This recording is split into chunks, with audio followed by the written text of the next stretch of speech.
Bonjour, je voulais vous parler un petit peu de cette époque en fait et surtout de ce qui vient de se passer là le 31 octobre.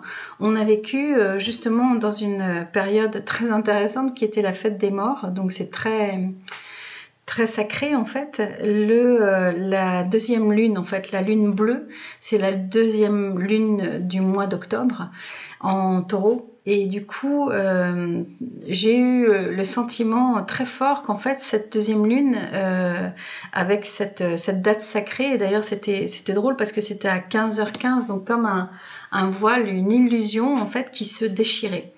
Et j'ai vraiment senti des énergies hyper légères arriver et vraiment très positives, et j'ai vraiment le sentiment qu'en fait c'est la suite de ce que je vous en avais parlé, de la nuit noire de l'âme en fait, qui a commencé à partir de l'époque Covid et qui a permis en fait à l'humanité à descendre dans les profondeurs. La nuit noire de l'âme, c'est quand en fait l'âme est en train de rentrer en nous complètement pour illuminer notre corps de lumière, mais ce faisant, elle a besoin d'aller d'abord travailler sur les plus grandes peurs qu'on a.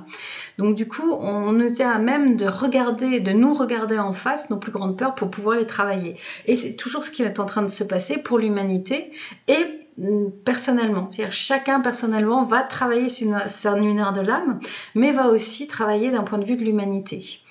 Et donc on est confronté, et c'est un état naturel, je pense vraiment que tout était prévu divinement, et ce qui nous arrive aussi, donc c'est une chance, même si elle est difficile comme épreuve.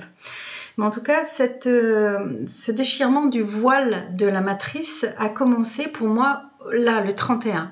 Et je m'y attendais pas, parce que vraiment c'était vraiment une période extrêmement, je vous dis, très légère en vibration, le 31.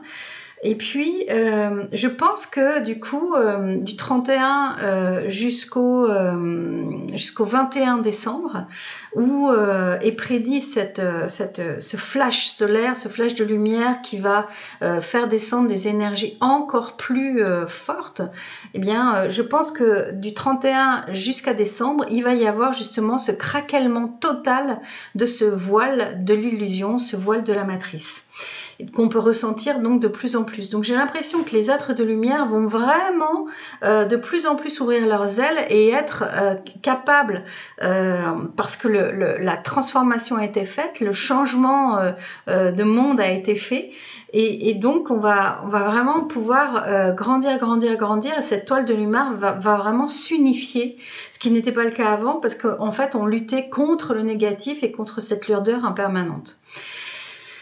À propos de cette lourdeur, c'est vrai que l'énergie première qu'on peut ressentir, c'est l'énergie de la peur, donc le sentiment de ne pas être en sécurité. Vous le savez, le passage entre 3D et 5D, c'est juste une histoire de fréquence, c'est-à-dire d'être constamment dans une fréquence qui n'est pas négative, donc qui ne redescend pas.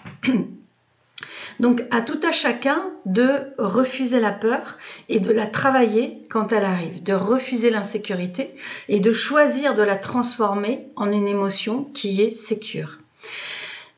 Évidemment, la ligne du temps en fait est construite par notre émotionnel, par nos pensées.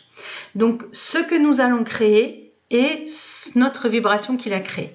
Alors la bonne nouvelle, c'est que les énergies supérieures sont plus fortes que les énergies inférieures.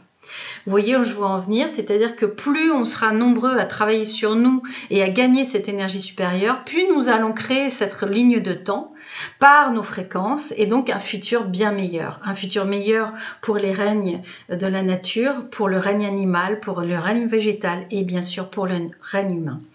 Donc en unité, il faut vraiment monter dans cette gamme vibratoire qu'est cette fréquence énergétique haute. Alors comment faire aussi pour vous aider? Eh bien, quand vous êtes en insécurité, quand vous ressentez une émotion parce que vous avez vu une information qui était pas bonne, ou qu'on vous dit quelque chose qui vous a fait peur, instinctivement votre conscience elle dit waouh, il y a un danger. Donc à ce moment-là, en fait, prenez le temps de regarder, d'observer cette émotion. C'est c'est une des techniques vraiment très puissantes qui permet de libérer cette émotion. C'est-à-dire qu'en la regardant, simplement vous l'observez. Alors, où est-ce qu'elle se situe déjà dans mon corps? Est-ce que c'est dans mon ventre, dans ma gorge, dans mon cœur? Où est-ce qu'elle se situe cette émotion? Observez-la. Juste, vous mettez le regard intérieur dessus et vous allez voir que l'émotion va se dissoudre. La deuxième chose, c'est d'aller voir un thérapeute qui peut vous aider à regarder vraiment, à cibler la mémoire, le karma, la matrice, le conditionnement, la pensée, la blessure, voilà. Bien sûr, ça va vous aider. Mais de vous-même déjà, dans le silence, observez cette émotion et vous allez voir qu'elle va se lisser. Et troisième chose, ça doit être donc de choisir à ce moment-là, de ne pas regarder cette émotion négative, mais d'aller dans une émotion positive, de créer cette nouvelle fréquence, de créer cette nouvelle ligne de temps, de créer votre futur. En fin de compte, quand vous êtes à la maison, il n'y a rien qui vous fait du mal. Donc, à ce moment-là, vraiment, remettez la neutralité, c'est-à-dire monter en 5D, être neutre et créer un futur en observant les émotions négatives et en le transmutant. Faites ce travail de alchimique en vous, en fait, de transmuter les énergies. Et à ce moment-là, vous allez créer cet avenir. Et nous allons tous le créer. Et en forgeant cette façon de faire, tous ensemble, nous allons créer cette nouvelle matrice. Donc, évidemment, on vous dit des choses horribles de vaccins, de camps, etc. Beaucoup de choses négatives nous arrivent en information. Mais ne laissez pas ces informations rentrer en vous. Dites-vous bien que c'est impossible. Mais mon possible à moi, c'est de ne pas y croire, c'est de travailler autrement, de construire autrement. Et si nous sommes plus nombreux, eh bien nous allons réellement le créer.